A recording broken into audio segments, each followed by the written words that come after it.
Chapter 66, Transportation. Section 15. The principles of penal government recognized in the times of Governor Arthur may be best ascertained from his dispatches and orders, and from the writings of Dr. Ross, who, if not directly assisted by Arthur, was inspired by his opinions. Whether those principles were practically applied will be known by reference to other testimony. The deviations must not, however, be ascribed exclusively either to the governor's connivance or to the intrinsic defect of his system. He could not act alone, and the agents he employed were sometimes incapable and sometimes corrupt.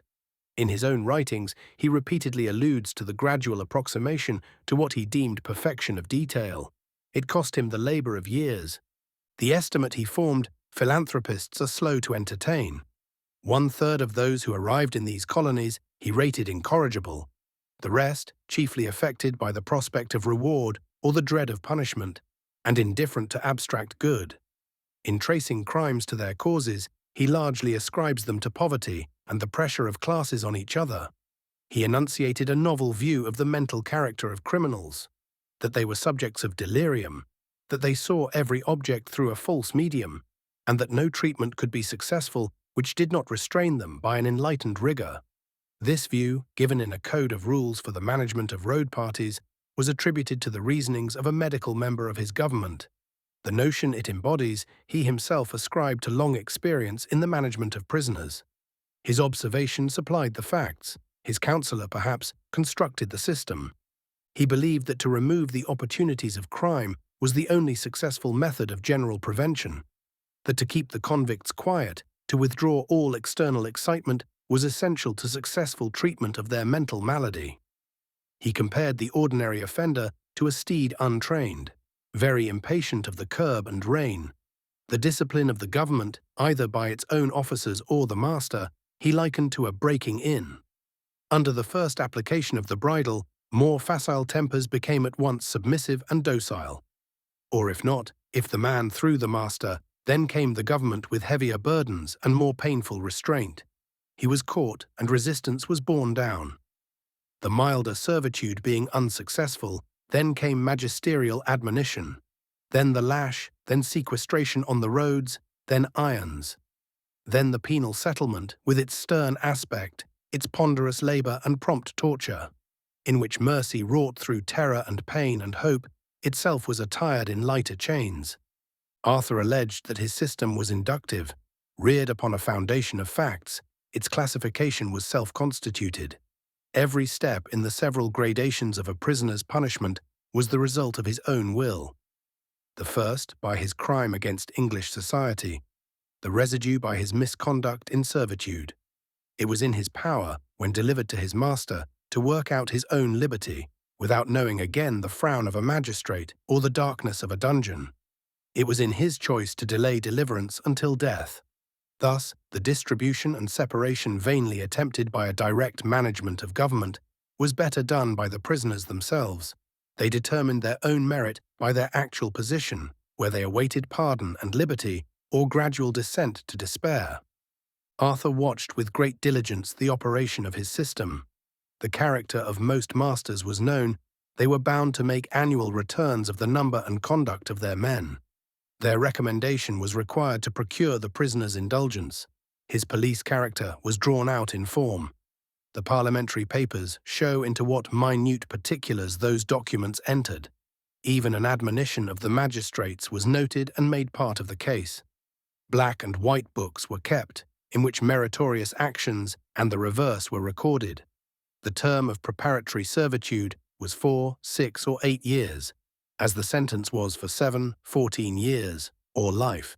Then a ticket of leave allowed the prisoner to find his own employ, to enjoy his own earnings, subject to the surveillance of the police, and to a forfeiture for breach of its regulations. Arthur described the police as the pivot of his system. It comprehended surveillance and detection. The establishment of district courts, in which a paid magistrate resided, was an essential element of its success. The masters had a correctional authority at hand. A few miles, often a few minutes, brought them within the police court, and the punishment ordered followed the offence by a very short interval. The police constables, mostly prisoners of the Crown, were selected from each ship to assist the recognition of their fellow prisoners, and they were rewarded for every runaway they arrested. They often shortened their own sentence by procuring the conviction of others. Often, too, they obtained considerable sums and even instant liberty by the discovery of an outlaw. They were acute, expert, and we are told by Arthur, vigilant beyond all men he ever knew. They were objects of fear and detestation. The strong will of the prisoners thus encountered opposition on every hand. They were hedged round with restrictions. They were at the mercy of the magistrate and subject to the lash for offences which language is not sufficiently copious to distinguish with nicety. Their unsupported accusations recoiled on themselves. They were entitled to complain, but the evidence they could generally command was heard with natural suspicion.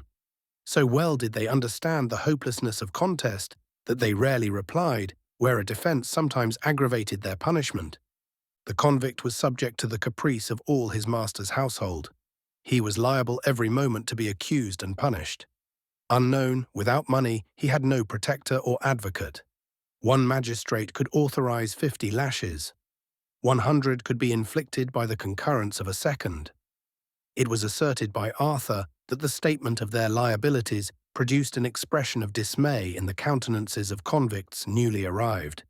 The indefinite character of these offences, the boundless discretion of the magistrate, the influence of the master, the presumption always against the accused, the dreadful nature of several of the punishments, doubtless created in many the recklessness of defiance and despair. A prisoner's sentence might be extended 1 or 3 years. He might be doomed to a penal settlement and chains. Nor could he liberate himself from his servitude. He came back from the triangles or road party and stood at his master's door. The determined resistance of change, except for punishment, the indissoluble tie of men to masters, was one part of Arthur's plan. The knowledge that submission was the only chance of happiness caused many to yield to their destiny without a struggle. And where masters were humane, the connection lasted without murmuring or oppression until the close. But with many more, it was a period of misery, mental and bodily, the fierce passions breaking into open war and seeking nothing but revenge or freedom. The rolls of the muster-master exhibit curious instances of this long struggle. There are several now before the writer, in which punishments succeed each other with a frequency so terrible that the mind is only relieved by the belief that sensibility is destroyed by incurable misery. Governor Arthur addressed a dispatch on secondary punishments to Viscount Goderic, intended to answer the report of the Select Committee of 1832. He thought the witnesses were not conversant with the state of the prisoners. A fact not surprising, since even the effect of English penitentiaries was debated under their very walls. The gentle system of Governor Macquarie was a tradition among the criminal population of Great Britain. But in this country, colonized at a later date and by settlers of a higher class, the advantages of the convict were small and his control more complete. Arthur thus delineated the condition of the assigned servant: deprived of indulgence, living in the interior, employed in clearing and cultivating forest. Land allowed no wages, idleness, even looks betraying an insurgent spirit, exposing him to the chain gang or the triangle, deprived of liberty, subject to the caprice of a family and to the most summary laws. He was a slave, except that his master was not trusted with the lash, and his claim for service terminable. True, he was well fed, while many in England laboured hard, and yet were hungry and poor. But nothing reconciled the prisoner to bondage. He compared his condition not with the British pauper, but theirs who, though working in the same field, were masters of their own labour. He asserted that the bravado of persons who affected indifference when ordered for Macquarie Harbour was fully answered by the murderers who, to enjoy a momentary escape, ventured their lives. By the desperate efforts of many to conceal themselves in vessels deprived of food for days and tortured until their limbs mortified. By the despair of many rioters who arrived in the Eliza, who, dejected and stupefied by grief, soon drooped and died. He maintained that transportation, though not absolutely successful, was to be preferred, as frequently most dreaded, reformatory and final. He maintained that the current reports respecting transportation deserved no credence and were unsafe as foundations of public policy. Often, from the most selfish motives, the most delusive statements had been forwarded by prisoners. He instanced a woman from Liverpool who arrived with her 4 children, allured by the representation of her husband and sent out by the charity of his prosecutors, and who had informed her that besides £60 per annum, he was lodged and fed for his labour. In this case, however, the man wrote falsely, but at that moment there were many who might have made the statement with truth. In the dispatches of Governor Arthur there is much acute observation and just inference. He had actually lessened abuses until they became not very common or very flagrant. By collecting men in the employ of government under a more rigid system of superintendence, he had curtailed their indulgence and made their condition more irksome. But it is well known to every colonist that throughout his administration some prisoners were favoured with greater liberty than others, that they accumulated property and had at command whatever money could buy. He often, with a discretion both wise and humane, mitigated the severity of a sentence and alleviated the domestic desolation of a wife by granting some indulgence to her husband. It is told to his credit as a man, although it does not add to the weight of his dispatches. The enunciation of principles was not common in the writings of Governor Arthur. He, however, states his view of the objects contemplated by punishment. He held that the severity of a penalty was to be measured by the operation of the crime on society, or the views taken by legislators of its effect. Unhappily, this theory overlooks the fact that penalties are usually for the protection of classes, rather than communities. The severe laws against poaching have never been vindicated on the principles of equity or national right. They are the laws of an aristocracy, for the protection of its pleasures. The unlimited power over life and liberty claimed by this doctrine would excuse the Spartan method of anticipating crime. It is the old code of the opulent and powerful, but it is essentially unjust, fallacious, and therefore useless and wicked. It is probable, however, that abstract opinions maintained but a slight influence on his actual policy, and that by his strong perception of the interest of society in the reform of the offender, he adopted many practical lessons of philanthropy. Governor Arthur was directed by the Secretary of State to assign the prisoners employed on public works, such as were unfit for the service of settlers, to form into gangs and employ on stations distant from the towns. Lord Goderic had come to the conclusion that the service of government was rather courted than dreaded by the prisoners. This plan was skillfully resisted by Arthur. He admitted that constables and messengers were favourably situated. So great, however, were the hardships of those employed in public works that his conscience was troubled and only relieved by remembering that they were the worst of offenders, or, if better conducted, passed at length into the lone gang, a condition as preferable to assignment as was assignment to the service of the Crown, thus balancing the advantages of their last against the severity of the first stage. He stated their assignment, so far from increasing the severity of punishment, their faults and even crimes would be covered by their masters to preserve their labour. Their earnings would place them beyond the condition of their class in Great Britain, and when their fortune should be known, they would never want for successors. But he appealed to a still more cogent argument.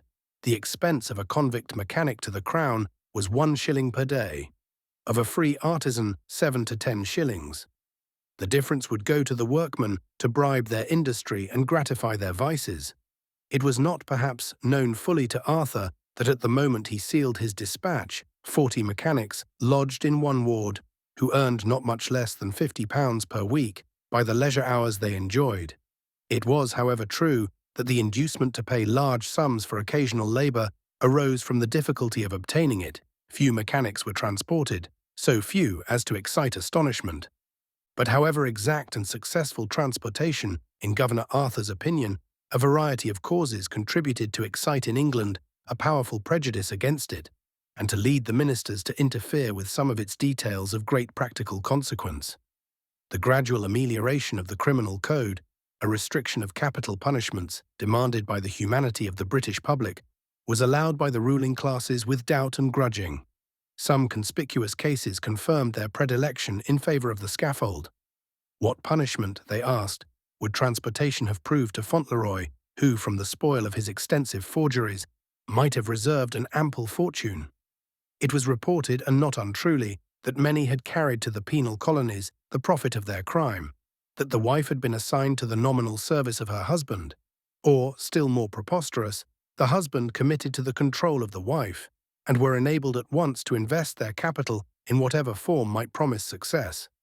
Several volumes issued in succession from the British press, full of highly coloured sketches of colonial life, in which the advantages possessed by many emancipists, the splendour of their equipage, and the luxurious profligacy of their lives were exhibited as the larger prizes of a fruitful lottery.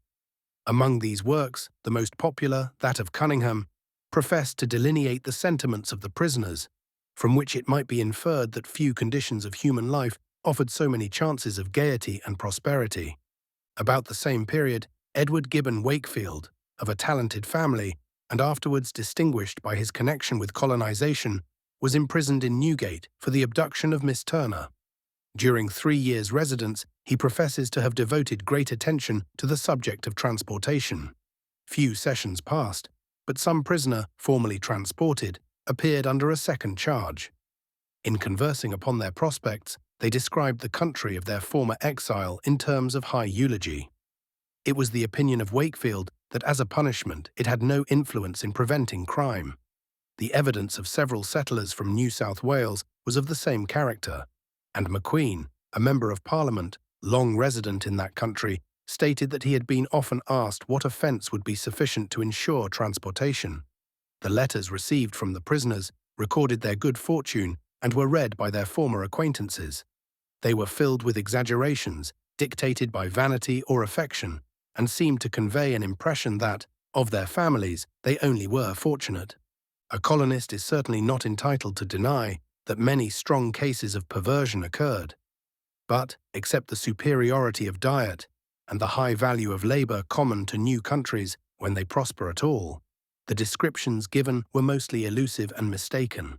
The extreme misery and degradation endured by many, and to which all were liable, rendered the ordinary condition of prisoners one which could not have been desired except by the most wretched of the people.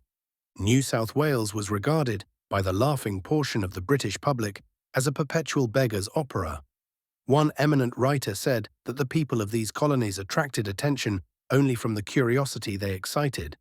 Mankind were amused to know what form would be assumed by a community composed of men who narrowly escaped the executioner.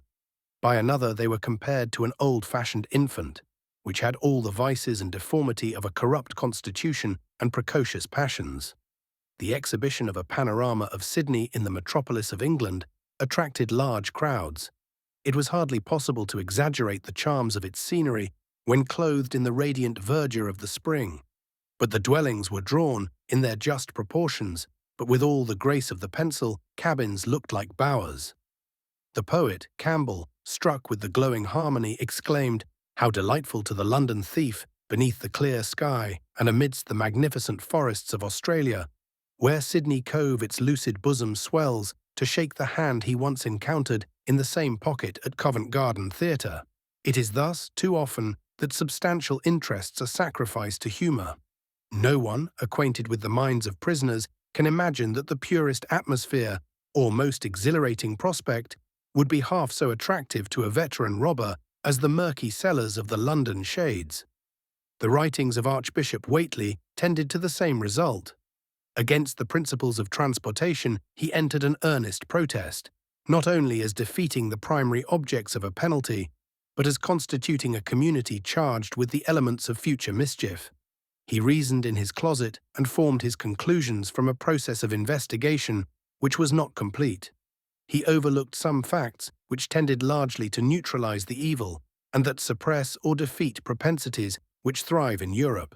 He made many senatorial converts, and those he did not convince, in reference to his main proposition, were anxious to obviate his objections.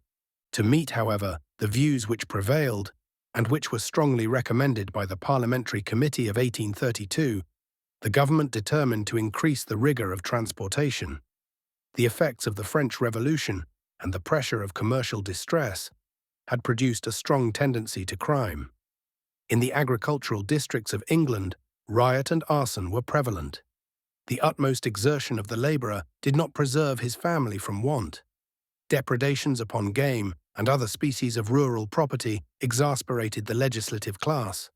The hulks were crowded.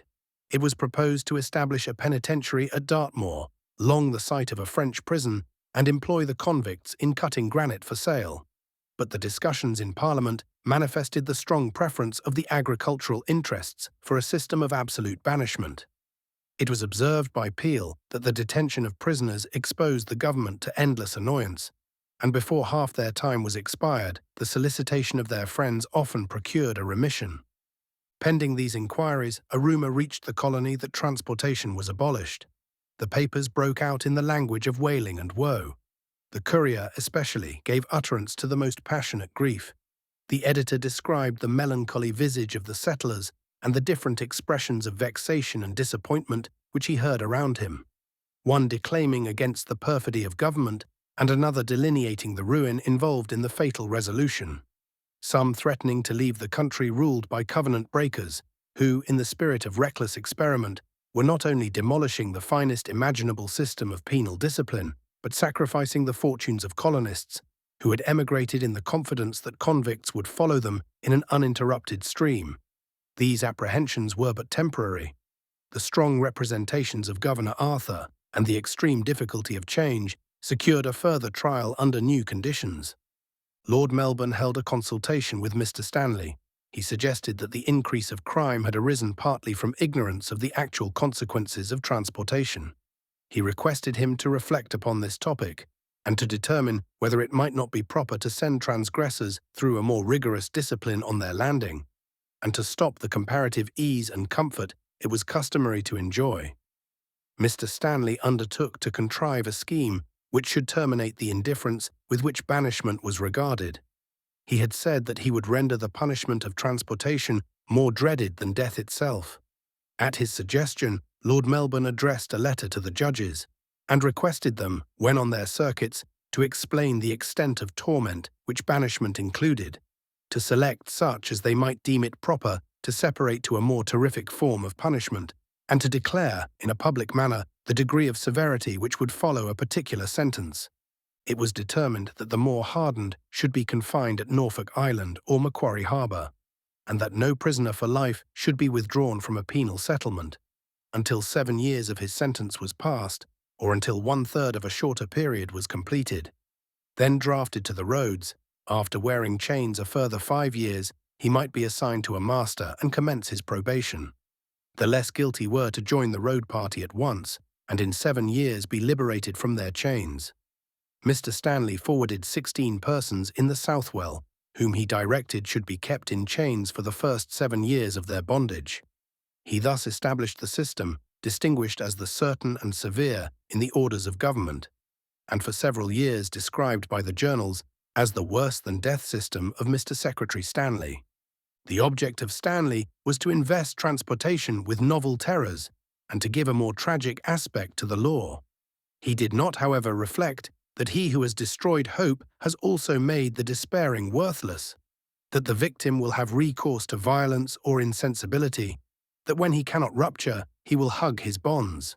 He did not perceive that no Englishman would accept the service of a felon who for 12 years had experienced the misery of chains, that it was not as prisoners, but as husbandmen, that the poachers and rioters of England were acceptable to the Australian farmer who was reconciled to penal slavery only when disguised under semi-patriarchal forms. The change proposed by Stanley was greatly disliked by Arthur. It was the reverse of his system. Whatever influences were brought into action by agricultural service would be lost in a gang. He foresaw the despondency, the oppression of the prisoners, and the gradual alienation of the colonists. Arthur referred Stanley's dispatch to the Executive Council with his own rejoinder. His system of 12 years' bondage and chains was unanimously reprobated. The council concurred in the opinion of the governor that it would break up the gradations of punishment, and unless sustained by a large reinforcement of military, endanger the public safety and produce habits of outrage and revenge. Whatever influence these representations possessed, the plan was abandoned of necessity. The Chief Justice of New South Wales advised the governor that the law had not authorised the arbitrary addition of chains to a sentence of transportation. To increase the misery, not to add to the safekeeping of the prisoners. Such, on reference, was the opinion of the English legal authorities, and the men in irons were released. Whatever the motives of Lord Stanley, the transmission of such an order, without ascertaining the authority under which it was issued, was a serious official error. It is probable that the persons injured had no means of appeal and deserved no redress. But when it is remembered that the law does not profess to determine the moral enormity of an offence by the extent of punishment, to aggravate a penalty which the legislators deemed equal to the crime, avowedly to make it more terrible than death itself, was a stretch of official power which can scarcely be explained. St. Paul denounced the judge who smote contrary to the law. Mr. Stanley's encroachment on the functions of legislation was only more defensible because less corrupt. To repress colonial disorders, the local government had, indeed, grafted the penalties he prescribed on the colonial statute book. But the despotic interference of a Secretary of State was specially objectionable. Persons sentenced to transportation for political or agrarian crimes were not unlikely to provoke the personal hatred of ministers, and therefore to suffer a vengeance beyond the intention of the judges or the spirit of the laws.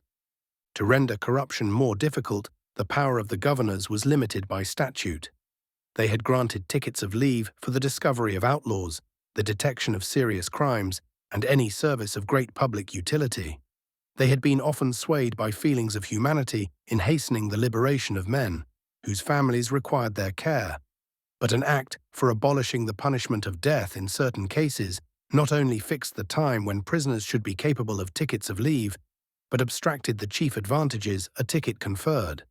They were excluded from the protection of civil laws and thus thrown on the mercy of any who might employ them. These clauses were introduced by Lord Winford, Sergeant Best, and were intended to equalize the punishment of offenders and to prevent an early enjoyment of plunder. This restriction was, however, practically unjust. The grant of a ticket of leave was to enable a man to procure a livelihood. To deprive him of legal resource was to invite the swindler and the cheat to make his earnings and acquisitions their prey. The local courts had hitherto resisted the injustice by evasion, a record of conviction being required to stay a civil action, although in the criminal courts it was sufficient to prove that the person accused had been dealt with as a transported offender. Lord Winford's Act made no such distinction. Its provision, probably the result of inadvertence, was so palpably a contradiction that it was never acted upon in Van Diemen's Land, and was earnestly deprecated by all classes. To grant a prisoner liberty to seek subsistence, and yet suffer any fraudulent person to deprive him of his just wages, could arise only from that confusion of ideas too common in legislation on the subject. Footnotes: it can scarcely be doubted that the main body of convicts are under mental delirium. They see and appreciate everything through a false medium. And as, from long experience and close observation, the Lieutenant Governor is confident that a firm and determined but mild and consistent supervision is the very best to be followed, in order to remove the infirmity under which they labor, it is the treatment he enjoins shall be uniformly observed. Regulations issued to the Roads Department. Several went out with me on these very terms, and among them one merry youth of 22, whose father had been transported when he was a child. His elder brother followed the fortunes of his father by special invitation. On our arrival, the elder brother came alongside and introduced the younger brother and father, who, of course, were strangers to each other. "When may we expect Jem?" was the question put shortly after the preliminary congratulations. 2 years, etc. I shall conclude this subject with a short anecdote which fully illustrates how little a convict cares for transportation, or rather how much he prefers it. A gentleman who came home passenger in the same vessel with myself brought with him a convict as a domestic. I asked him what were his future plans. He replied that he meant to go and see his mother if she was alive, but if she was dead, he, to use his own words, would frisk a crib, Anglisi rob a shop, or do something to lag him for 7 years again, as he was perfectly aware that he could not work hard enough to get his living in England. Widowson's Present State of Van Diemen's Land, 1829. In order to show the opinions entertained by some of the convicts as regards the colony, I will give an extract from one of the sundry letters which I have read, written by them to their friends in England. using the writer's own language and punctuation, but altering the spelling. He requests that his wife will come out and bring their children with her, and then proceeds as follows. I am perfectly well satisfied with my situation, thanks be to God that has placed me under those that does not despise a prisoner. No, my love, I am not treated as a prisoner, but as a free man. There is no one to say a wrong word to me. I have good usage, plenty of good meat, and clothes with easy work. I have 362 sheep to mind. Either of our lads could do it with ease. The best of men was shepherds. Jacob served for his wife, yea, and for a wife did he keep sheep, and so will I. And my love, we shall be more happy here than ever we should be at home, if happiness is to be found on the earth. Don't fail to come out. I never thought this country what I have found it. I did expect to be in servile bondage and to be badly used, but I am better off this day than half the people in England. And I would not go back to England if anyone would pay my passage. England has the name of a free country, and this is a bond country. But shame, my friends and countrymen, where is your boasted freedom? Look round you. On every side there is distress, rags, want, and all are in one sorrowful state of want. Happiness and prosperity has long taken their flight from Albion's once happy isle. He then alludes to the low price of provisions and adds, except you live in a town, you have no rent to pay, for each builds his own house, no tithes, no poor rates, and no taxes of any kind. And this is bondage, is it? There are some other amusing remarks in this original composition, but the above will suffice to show that convicts lead not always the unhappy life they are supposed to do, unless through their own bad conduct.